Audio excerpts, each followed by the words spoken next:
Alors bonjour à tous, donc aujourd'hui nous allons regarder donc, le chapitre 11, donc une fin d'année de seconde, donc sur le vecteur vitesse pour introduire donc un peu ce qui se fera fait l'année prochaine.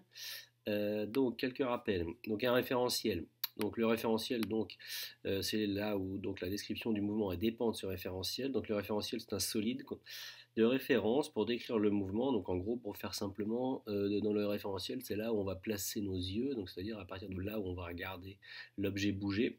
Donc un sur Eiffel il est attaché à un repère d'espace avec donc une origine O et trois vecteurs qui donnent la direction donc, de l'axe, donc en trois dimensions. Si vous êtes dans un repère à deux dimensions, donc c'est toujours une origine avec deux vecteurs unitaires, I et J, perpendiculaires si le repère est orthonormé. Alors on définit le centre d'inertie, donc qui est noté G, donc qui est un point particulier du système. Son mouvement est bien souvent plus facile à décrire que n'importe quel autre point du système. Alors pour faire simple, nous on utilise souvent donc des systèmes qui ont des centres de symétrie, et dans ce cas-là, le centre gravité est un centre de symétrie. Alors il faut savoir que dans le centre d'inertie, pour le définir de manière correcte, il faut tenir compte de la répartition des masses et de la forme de l'objet. Le vecteur position, donc ici vous avez un repère avec une origine O, vous avez trois directions et trois vecteurs unitaires I, J, K.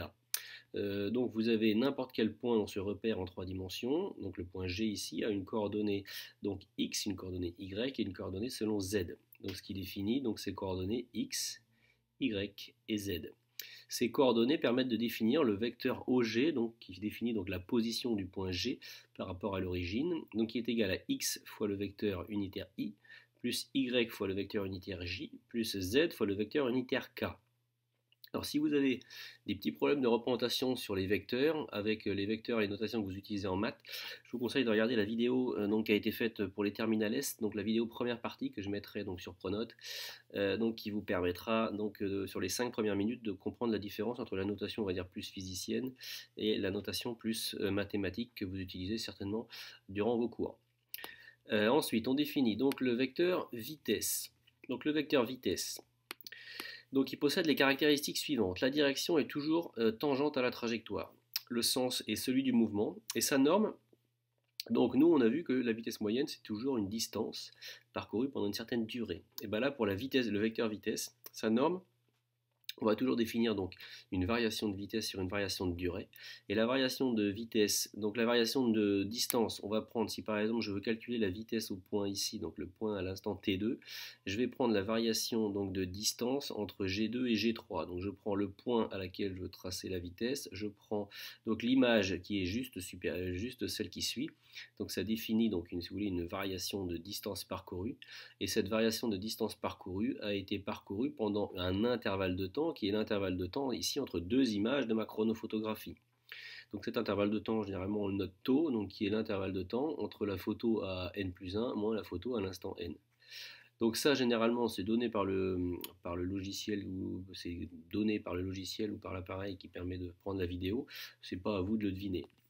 Alors ensuite, ce qui donne de manière relativement claire et simple la chose suivante. Si je définis la vitesse moyenne à l'instant t2, vous écrivez que la vitesse à l'instant t2 c'est G2, donc vous partez de l'instant T2, donc le centre d'inertie est à l'instant 2, vous prenez celui qui correspond à l'instant donc immédiatement après, la photo immédiatement après, donc c'est 3, donc G2, G3, donc ici c'est le déplacement, et ce déplacement G2, G3 a eu lieu pendant une durée qui est égale à l'intervalle de temps entre T3 moins T2, et T3 moins T2 n'est rien d'autre que l'intervalle de temps tau entre deux images. Donc ici, donc là, ça c'est des petites manipulations mathématiques pour vous montrer qu'en gros on redéfinit bien la vitesse donc à l'instant t2 comme la variation du vecteur position, donc ici entre 2 et 3, et ici l'intervalle de temps entre deux images. Alors maintenant, ça c'est une définition qu'il va falloir que vous appreniez, et il va falloir que vous appreniez aussi à reconstruire ces vecteurs vitesse. Alors vous allez voir que c'est une méthode qui est un peu qu'il faut bien suivre à la lettre, et une fois qu'on l'a comprise une fois sur un exemple, normalement ça passe tout seul.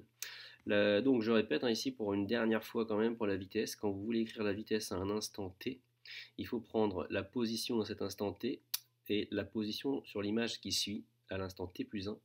Vous divisez par la distance ici, par la durée, pardon, excusez-moi, la durée entre les deux images qui est généralement donc la durée donc qui est donnée ici par l'appareil qui a permis de faire la vidéo.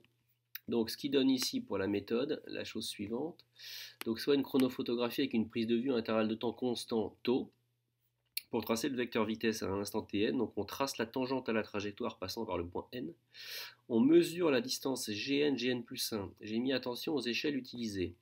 Alors je remonte cette image là par exemple, vous imaginez bien que ici dans cette image là, vous avez un ballon de basket ici qui est représenté de manière bien plus petite que la réalité. Et ici vous imaginez bien que quand on lance un ballon de basket, ici dans la réalité, dans votre feuille vous avez une dizaine de centimètres, vous imaginez bien que ça correspond à plusieurs mètres. Donc il y a forcément une échelle de représentation.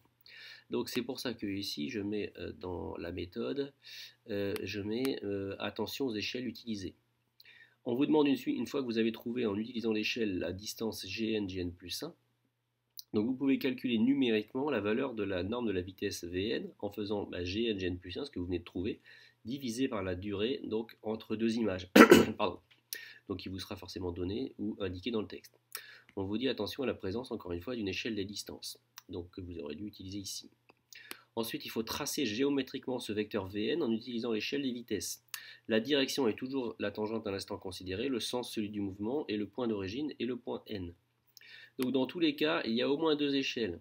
Donc celle des distances, donc si elle est mentionnée sur le document, on veut dire que 1 cm sur le dessin représente z, mais il faut trouver le bon nombre de mètres dans la réalité. Et enfin, celle des vitesses, puisque vous imaginez bien que quand vous allez trouver ici une valeur de vitesse, il va falloir que vous représentiez la norme de ce vecteur vitesse par une certaine longueur.